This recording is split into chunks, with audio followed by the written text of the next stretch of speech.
Hello everyone, glad to be back. Today is 27th of May, now it's 10:30 in the morning Moscow time. I'm Levan Gudadze and this is my first update today, in which I will share all the main news that are making headlines in Russian media outlets and Russian language pages on different internet platforms.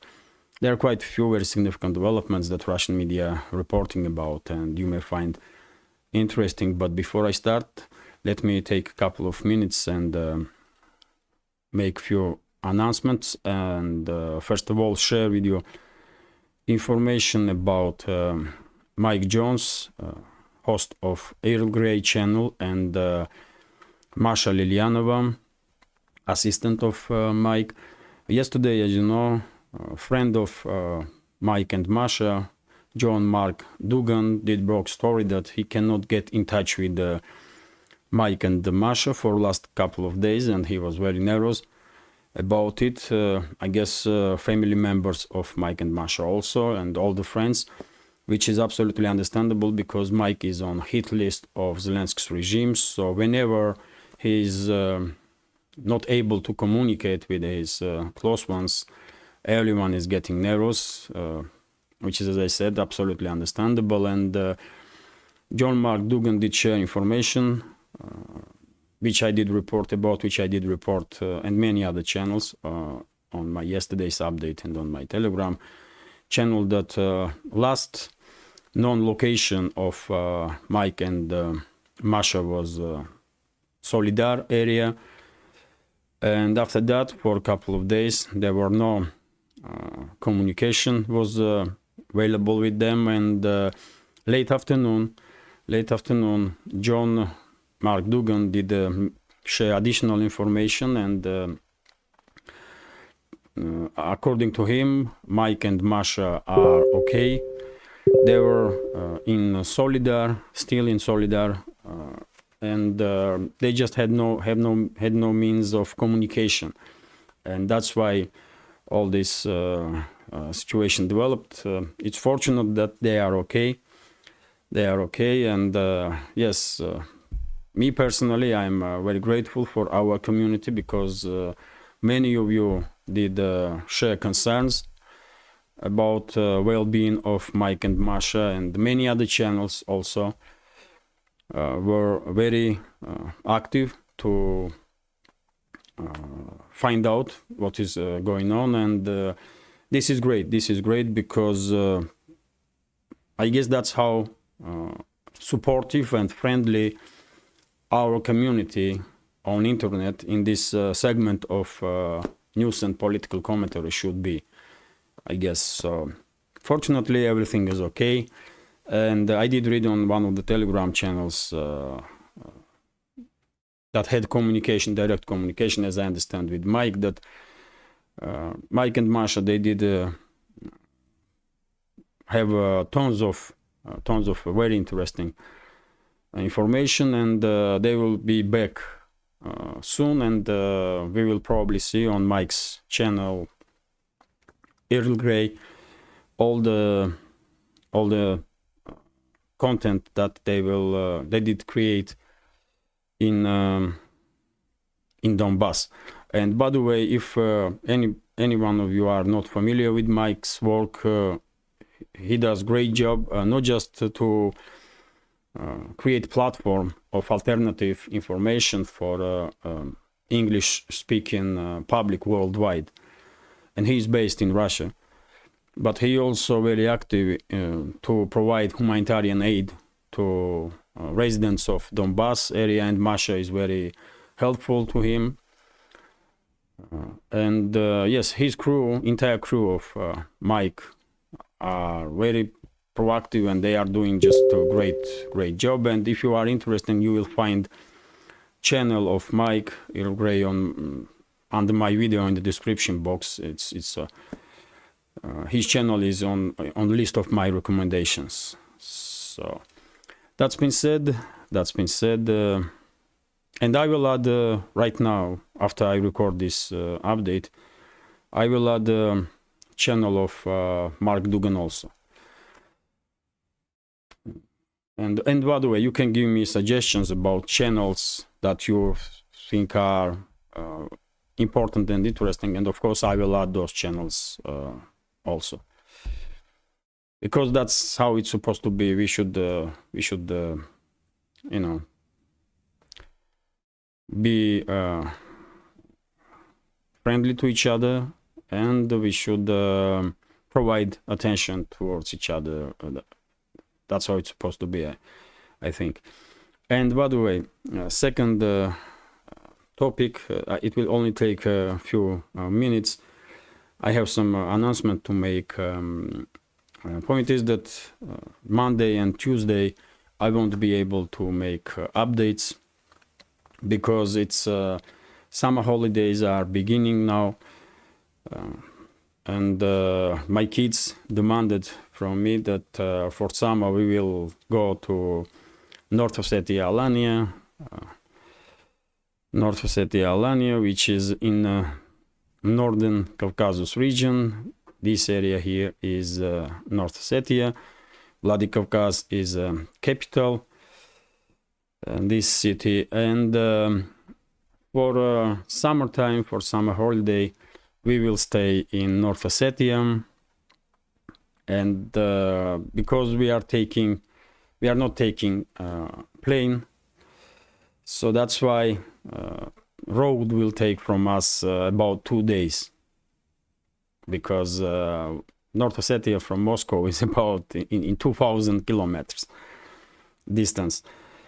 And once we will arrive, then of course I will start making updates again. So it's gonna be maybe I will be able to make update on Tuesday, or if not, then the next day for sure. And then I have some plans to make some extras during our staying in North Ossetia, and of course I will share this extra material not just on Patreon, but also on my main YouTube channel. And if I manage, I want to make a little kind of documentary about this region, about history of this region, about culture. And if I manage to do so, then of course I will share that video also with you on my channel, on this channel. So that's been said, let's talk about news now. I will also announce about it tomorrow, so that there will be no questions why Levan did not make update on Monday and Tuesday.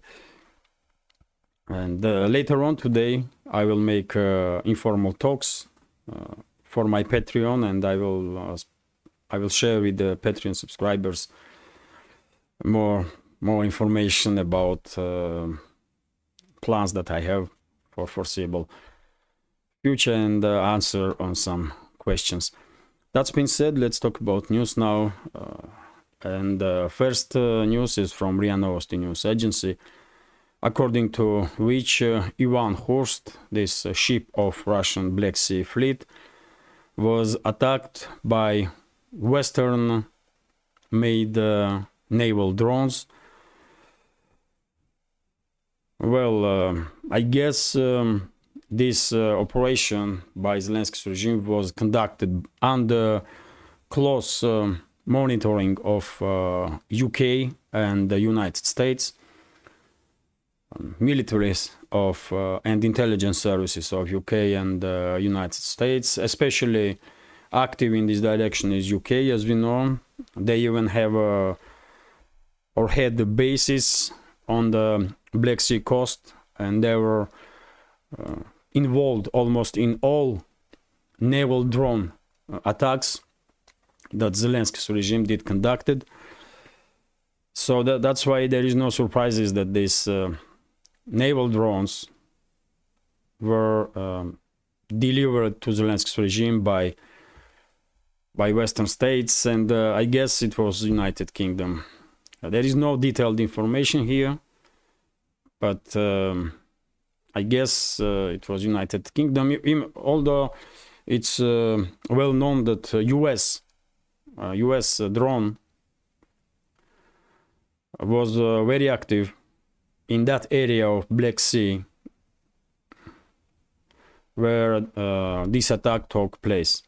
Ship itself is okay. Ship is not damaged. Yesterday I did share on my Telegram channel video footage of this ship.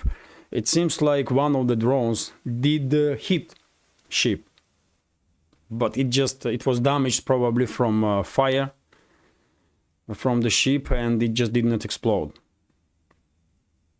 At least that was a video that Zelensky's regime did share. But I mean, you can see ship, it's just not damaged in any ways.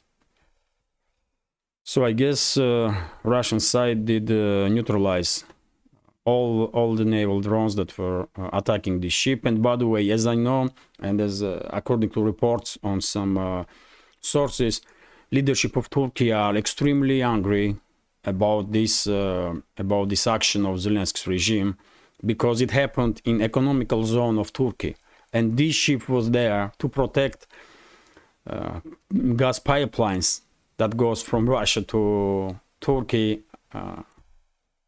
on the bottom of Black Sea, which is also understandable, because after what US did, US, Norway, and many other NATO member states that were directly or indirectly involved in this act of international terrorism did when they blew up Nord Stream pipelines. It's absolutely understandable that Russian side and Turkish side are taking all the necessary measures to protect pipelines, their own gas pipelines.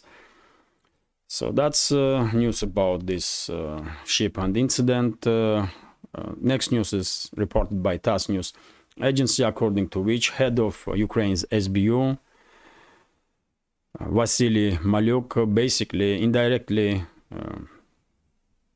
recognized that it was SBU that was involved in this terror strike that took place some time ago on the Crimean bridge, when a few sections of bridge was damaged. Bridge is repaired since then, and the bridge is operational.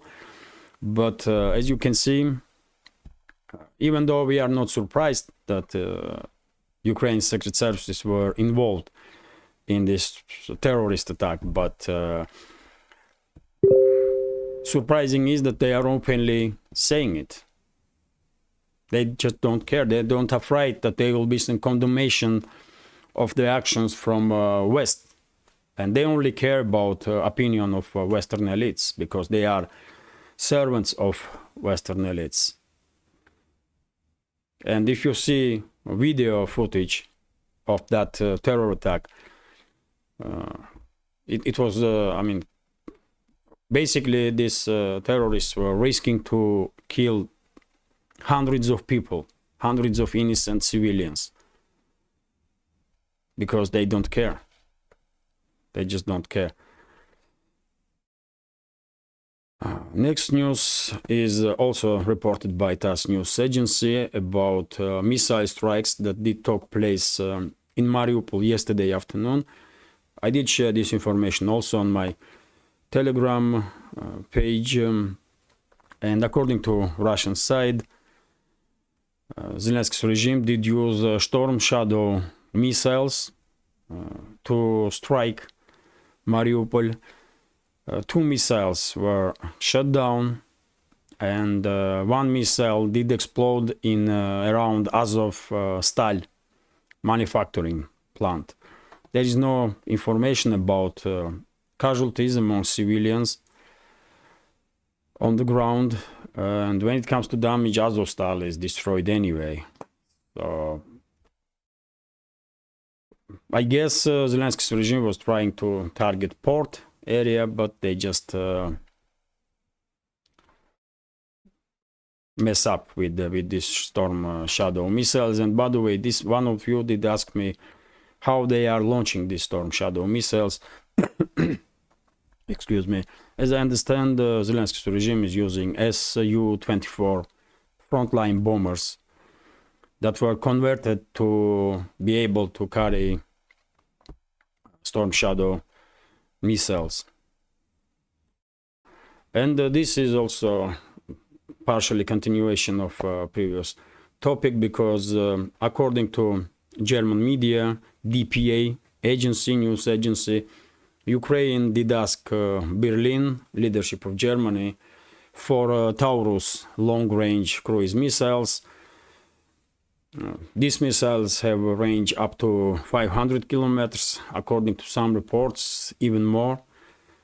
And unfortunately, there is no guarantees that Berlin will refuse to provide these missiles to Zelensky's regime. Probably they will.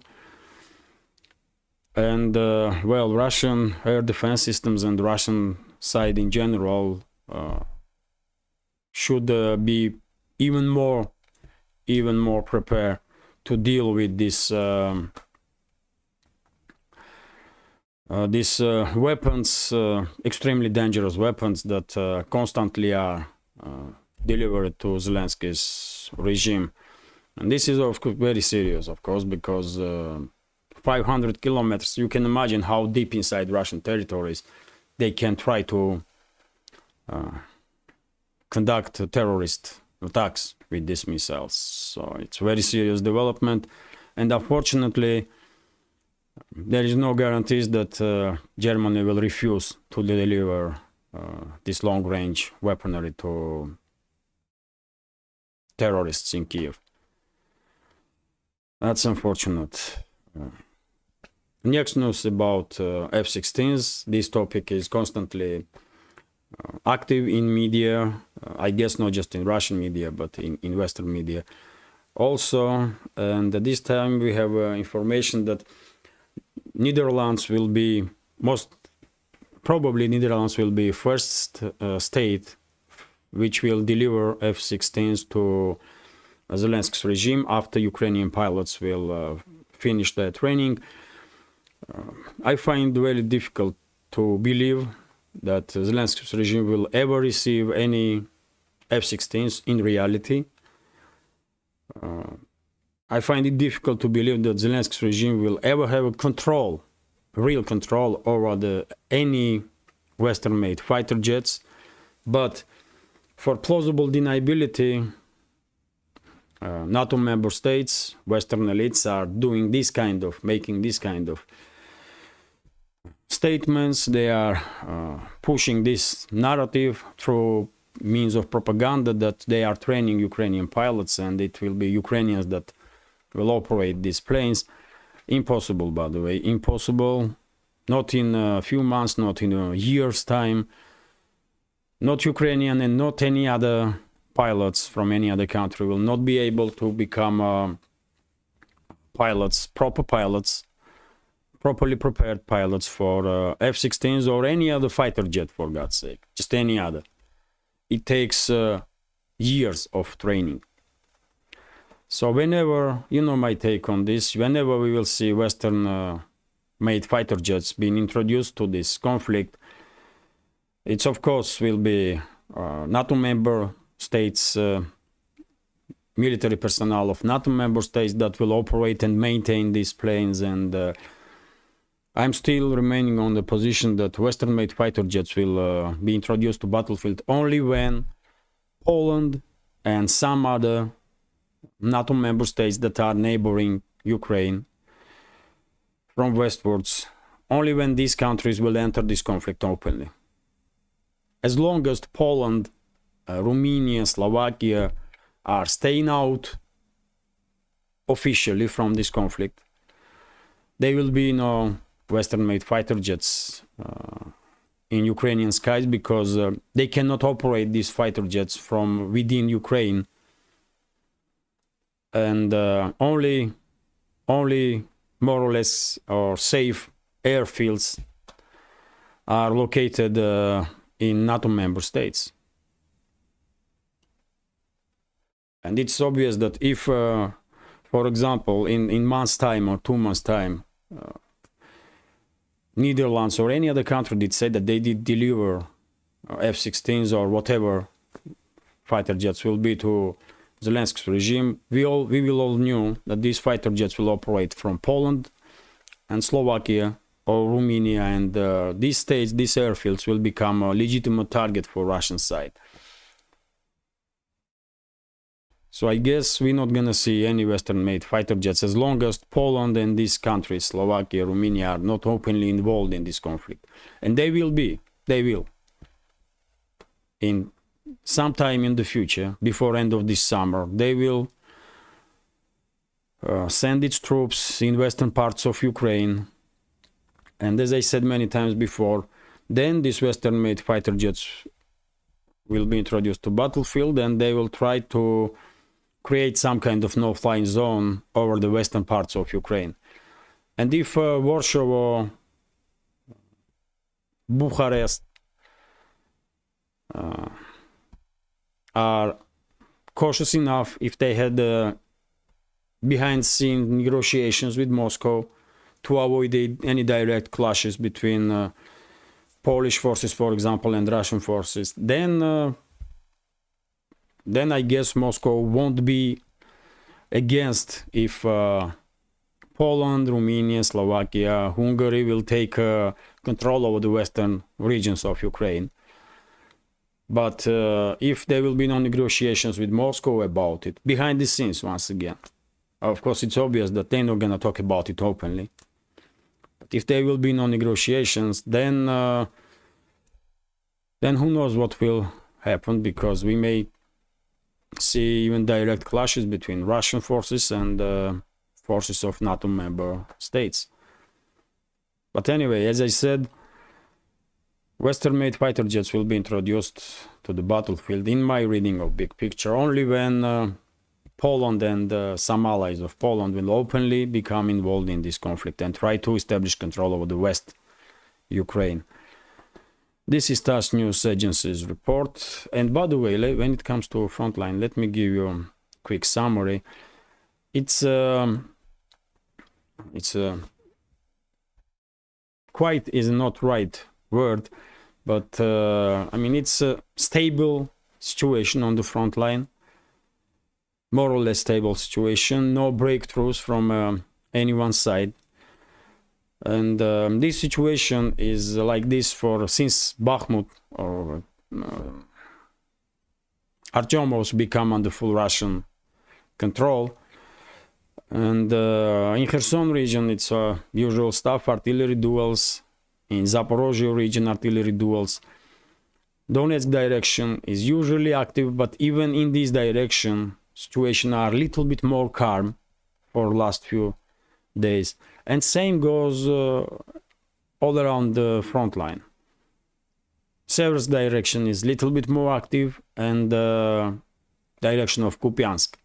But in general, it's artillery duels between the sides and missile strikes. And by the way, some Ukrainian sources are reporting that maybe Zelensky's regime will conduct its so-called counteroffensive in coming days. But yet again, you know my take on this. There will be no large-scale counteroffensive, no matter when Zelensky's regime will start any activities on the front line. They have enough reserves to conduct local-scale offensive operations in direction of Azov Sea. And we will probably see some kind of activization in foreseeable future. I don't know when, in few days time or in few weeks time, but eventually it's obvious that Washington and London will just force Zelensky and his associates to start some offensive operations so that they can say in the West that Zelensky's regime is doing something with all these weapons and all this money that was provided by West. So yes, there will be some activization of Zelensky's regime in Kherson region and in Zaporozhye region, but it will be suicidal mission. And maybe they will have some success, local scale success in first few hours or first few days, but then Russian side will stop them. These Ukrainian brigades will run out of steam, and then Russian side will just take care of those brigades. And this is last reserves, by the way. Zelensky's regime don't have any more capable reserves. all they have is now concentrated in direction of this land bridge in Zaporozhye region, Dnipropetrovsk region, and Kherson region. It's about 70,000-80,000 more or less battle-ready military personnel. And that's the Rust reserves. And if they will start now using these reserves to conduct operations to cut this land bridge, they will lose last reserves. Russian side will take care of it, and then we will probably see beginning of the end of Zelensky's regime, Zelensky's presidency, and Ukrainian armed forces as a more or less capable entity. But yet again, because this kind of operation will be suicidal for Zelensky's regime, that's why I think they will try to postpone this kind of activity as long as they possibly can, because once again they don't have any more reserves, and then they know it. That's why I did say quite a few times before that I have some doubts that they will even conduct any local scale offensive operations, exactly for that reason, that it will be suicidal mission for them. And let me continue. This is TASS News Agency's report, which is quite interesting. It's about this pipeline, ammonium pipeline, that goes from Russia to Odessa region, if I'm not mistaken. And we have statements from Russian Foreign Ministry, according to which Russia is ready to reopen this pipeline in a few days' time if Zelensky's regime will do the same. And if you remember, when this so-called counteroffensive of Zelensky's regime did take place in the direction of Bakhmut, when they did achieve some success on flanks of Bakhmut, I find that story very suspicious. Many of you probably do remember what am I talking about now. And I did say that maybe there were some negotiations behind the scenes that Russian side will give a corridor to Bakhmut garrison to withdraw from Bakhmut without high risk of being destroyed by Russian side.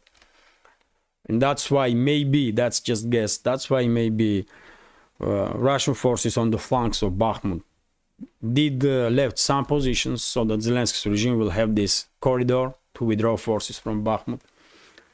And that's what exactly happened in Bakhmut. They established control over the few roads and then withdraw forces with minimal casualties. And my guess was that maybe all this situation in Bakhmut was somehow connected with grain deal and this pipeline of ammonium. And now we can see that it's few days already that Bakhmut garrison has withdrawn from city, and this city is under Russian control, full Russian control. Bakhmut, Artyomovsk, you know, this town has two names. And it's only a few days since then, and we are seeing statements from Russian Foreign Ministry that Russian side is ready to reopen this ammonium pipeline. And we are talking about billions and billions of dollars of worth of ammonia that was exported through this pipeline. And if in coming days Zelensky's regime will agree to reopen this pipeline, then probably we all understand what was the deal with this so-called local scale successes that Zelensky's regime had on the flanks of Bakhmut. Even during the wartime, as you can see, there are some behind the scenes negotiations. That was a case always in human history. For some people it's a war and destruction, and for some people it's all about business. That's unfortunate reality that we are living in. So, and by the way, this is my guess. Then maybe there was no connection whatsoever between this situation story of Bakhmut and last days of Bakhmut garrison and grain deal or this pipeline of ammonia. But maybe there was connection, who knows? But you know, I'm just sharing my opinion, my observation, and you know, Let me continue. This is Interfax news agency, according to which head of U.S. State Department Anthony Blinken will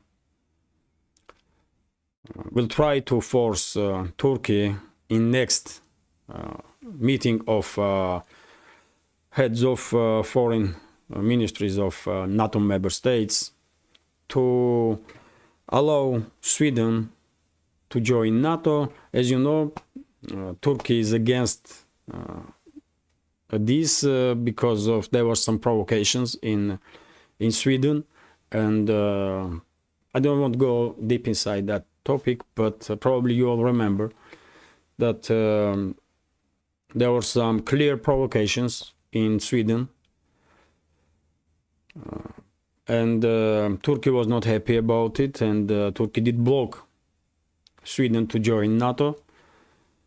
But it's only a matter of time, I guess, and eventually Turkey and Sweden will come up with some deal, come up with some agreement, I guess, and there will be no need for Blinken to press anybody, and I don't think he can have any influence on Turkish leadership whatsoever, because he is not a person that has any respect in Turkey, at least in current leadership of Turkey. I'm quite sure about it. So he cannot press nobody in Turkey. But when it comes to Sweden, by the way, I mean, from Russian perspective, it just don't make any difference for us. Is Sweden in NATO or no? Because Sweden is not neutral. We never see Sweden as a neutral state, at least since Soviet Union collapsed. And I mean, it's this internal issue of NATO, because for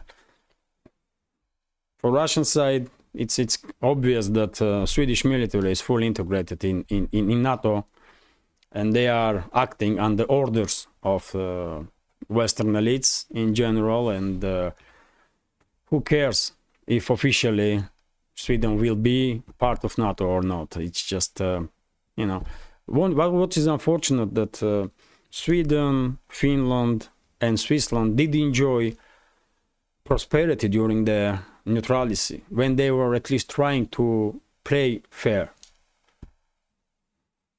And now it's obvious that none of these countries is neutral in reality, and there will be some consequences, I guess, for economies of these countries. And already are. We did see just recently quite a serious banking crisis in Switzerland, for example, which is I guess, which was directly connected with the politics of Swiss elites, because worldwide, I mean, people did see worldwide that Swiss is no longer can be trusted as a neutral state. And many countries and many companies and just rich clients of Swiss banks did start withdrawing their funds from there. And I guess there will be less and less investments in Swedish banking system, and or Swedish or Swiss or Finnish banking systems or economy in general, just because they lost this status of neutral states. When it comes to military terms, I don't think for Russia it does make any difference if Sweden is a part of NATO or not, because it's anyway integrated in anti-Russian coalition. And let me continue. This is RT's report about situation in Kosovo. As you know, I did share on my Telegram channel yesterday information about these clashes in northern part of Kosovo, where Serbs try to where Serbs did find themselves in extremely difficult situation, to put it simply or mildly, and there were some clashes between Serbs and police forces, and Serbian leadership did made statements that Serbian army is in high level of readiness. There were some reports that Serbia even did move some military units close to Kosovo, but as I understand, for this moment at least, situation is more or less calm. I guess leadership of Kosovo are provoking Serbia, and they are acting on behalf of NATO, of course, and Western elites, because they won't pressure Serbia. As you know, Serbia, at least for now, was trying at least to stay neutral and keep good relationships with Russia, but they are surrounded by NATO and they are under heavy pressure, and how long Serbia will manage to deal with this pressure, it's hard to tell. But it's clear that Western elites now are using Kosovo to provoke conflict or to pressure Serbia's government. And it's very unfortunate that Serbia is landlocked state, and Russia has no means to reach Serbia through sea. If Serbia and Montenegro, Chernogorия were together, Chernogorия does have access to sea, but if I'm not mistaken, if I'm remembering geography of Balkans correctly, but Serbia on its own is landlocked, and this is very unfortunate because Russia has very few opportunities to help Serbia if anything happens. So that's why Serbian leadership do understand how difficult situation is for Serbia, and that they cannot risk. They just cannot risk, really. So hopefully situation will calm down, and there will be no further escalation. Let me continue. This is TASS News Agency's report. How long is this video? 37 minutes. Okay, I will just go through a few headlines, and yes, this is it. This is TASS News Agency's report, which is based on a publication in Spiegel, German newspaper, according to which Germany's secret services and security services are coming up with pushing more and more this narrative that it was Ukraine who has some involvement in this act of international terrorism against pipelines, Nord Stream pipelines. Well, it's obvious that Western elites are trying now to somehow clear reputation of US and Norway, and that they are trying to blame Ukraine one way or another. But it will just not work, man. They can come up and openly say that it was Ukraine. No one gonna believe this. No one gonna believe this, because Seymour Hersh, this award-winning journalist from US, has much more reputation than entire Western elites. Just, you can take entire Western elite, just all of them. And Seymour Hersh, one person, has much more reputation than all of those criminals that are positioned in position of elites. So no matter what kind of false narrative they're gonna push in Germany or in US, or we all know that it was US, it was Norway, probably with the partial involvement of UK and Poland. And I did say this from straight away, isn't it? If you find those videos, I did say it straight away that this operation seems so complicated that it will be probably US, UK. I did not, and Poland. I did say Poland. I did not know about Norway's involvement. I did not think about it, because I mean Norway is just Norway will do whatever they are told to do. But main players, of course, are US and UK. And I'm quite sure UK was partially, at least partially, involved in this act of international terrorism. But when it comes to Ukraine, come on, man. What Ukraine, man? This idea that some citizens of Ukraine did this terrorist attack on their own is just crazy though. Unfortunately, some people in the West probably will believe this, but only some. This is TASS News Agency's report, according to which Peter Szijjártó, Foreign Minister of Hungary, stated that Hungary and Serbia are becoming under more and more pressure because of their support for peace in Ukraine, and he is absolutely correct, isn't it? Times are so crazy that now states and the leaders of states becoming under fire of Western elites because they are for peace. I mean, if you say in Europe that we want peaceful negotiations, you're going to be treated as some kind of alien. And that's what is happening with the Hungarian and Serbian leadership. They have been alienated. When in reality, it's supposed to be like everyone's supposed to be for peace. But, you know, and once again, I mean, I don't know how long Serbia and Hungary will withstand this pressure, but they are, they deserve all the respect that there is. I mean, I can only applaud to leadership of these countries, man. And to societies of these countries.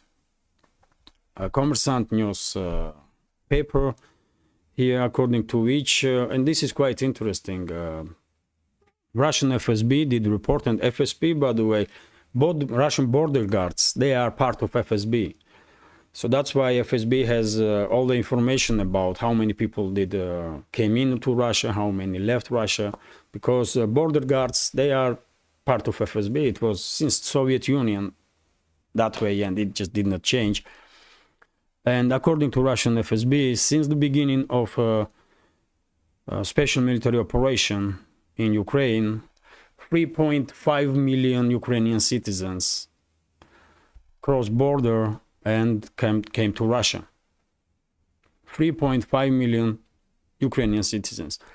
I guess majority of them have refugee status, but maybe not all of them, because maybe some of them did not ask for a refugee status, and maybe they will try to receive Russian citizenship straight away. But number is quite significant, and this is once again highlights attitude in Russia towards Ukrainians. 3.5 million citizens of Ukraine came to Russia without any problems. And you're not gonna see in Russia, despite this conflict, you're not gonna see in Russia any hard feelings towards Ukrainian citizens. And that's how it's supposed to be, because everyone, you may find some idiots. You may find some idiots everywhere, for God's sake, everywhere just on this planet. But we are talking about general situation. And yes, and you may not find this information in the West, but fact on its own is showcasing that this is not a conflict between Russia and Ukraine. This is conflict between Russia and the Western elites. And these 3.5 million people know it. We know it here in Russia, and hopefully more and more people will realize it in the Western states also. Because it's not conflict between Russia and Ukraine, it's conflict between Russia and Western elites. And by the way, Putin did spoke yesterday afternoon about reopening direct flights with Georgia and with, as you know, Russia is not requiring visas for Georgian citizens now. And he did comment about it, and he said that even though he was surprised by reaction of so-called opposition, which is fully controlled by Washington, and as you know, there were some demonstrations of this so-called opposition to protest reopening of direct flights and just everything. They are Russophobes. They are paid by West, especially by US, to be Russophobes, really. For them, it's a possibility to make some money and make, to have some position in Georgia. I'm talking about leaders of the so-called opposition.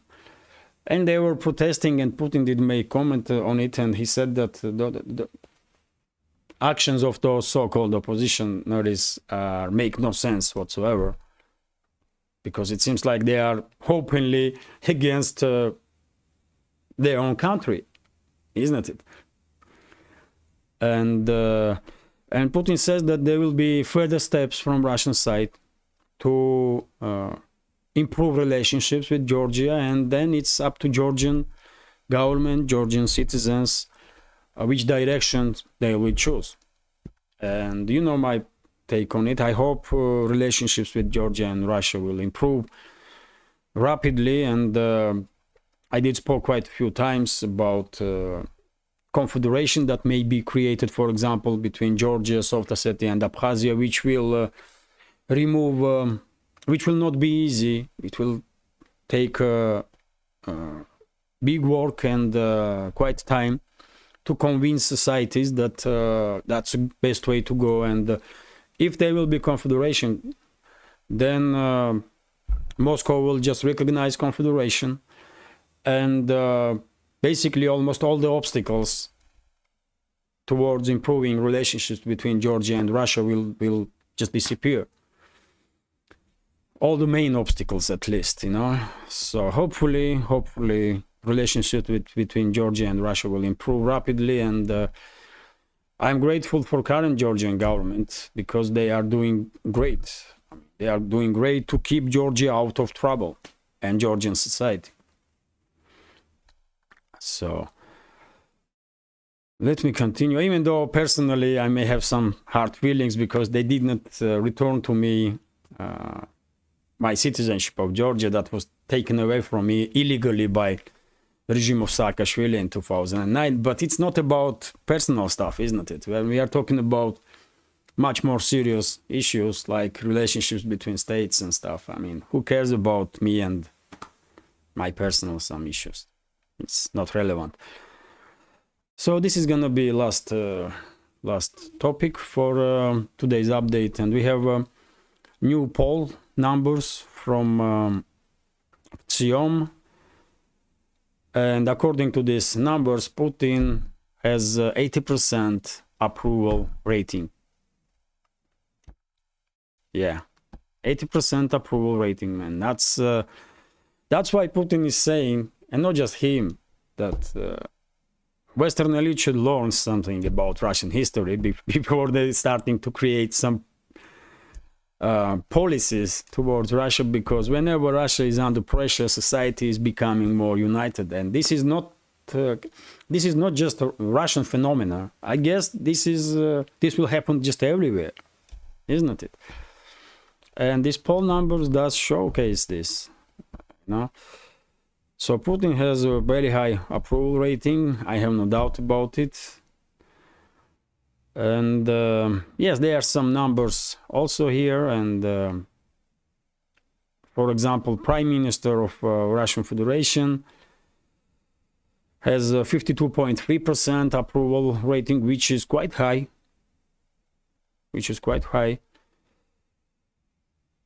Oh, no, 62%.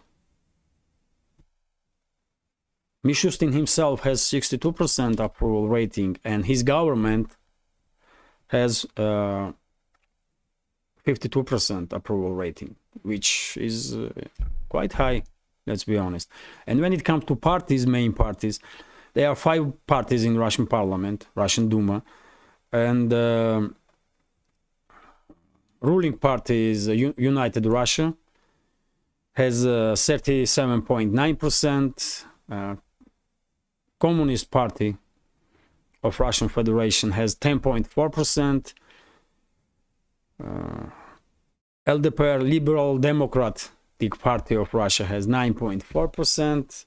Just Russia for Truth, that's name of party, has 5.7%. And New People, that's a new party, relevantly, that was created a little bit earlier than previous parliamentary elections. They have 4.7% of approval rating, which is for new parties, it's quite a achievement, really. And they are represented in parliament. So yes, that's the numbers, but of course main number is about trust towards Putin, and as you can see, he has quite a big approval rating. And by the way, that's a ship, this Black Sea Fleet ship, Ivan Hurst. As you can see, that's area that, according to footage that Zelensky's regime did receive, that drone did strike somewhere here on the back of the ship, but it's not damaged. You can clearly see it. So probably Russian side did manage to blew up at least few these naval drones, and one was damaged by fire from Russian ship, and when it hit ship, it just disintegrated without exploding.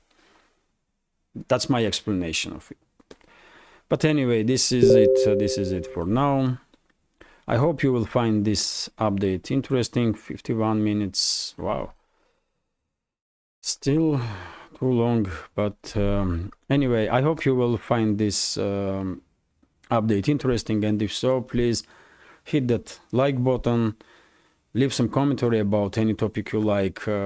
As you know, more likes and comments my videos will have, more chances I will have that I will reach a big wider audience. And if you can, please share links to my videos or my channel with your friends on Facebook, Twitter, Telegram, or any other platform that you are active on. And if you think this channel is interesting, useful, and deserves to exist in this field of news and political commentary, please consider to support with small donations through PayPal, Buy Me a Coffee, or by subscribing to my Patreon page. You will see links under this video in the description box. This is it for now. Have a nice day, have a great weekend, and take care.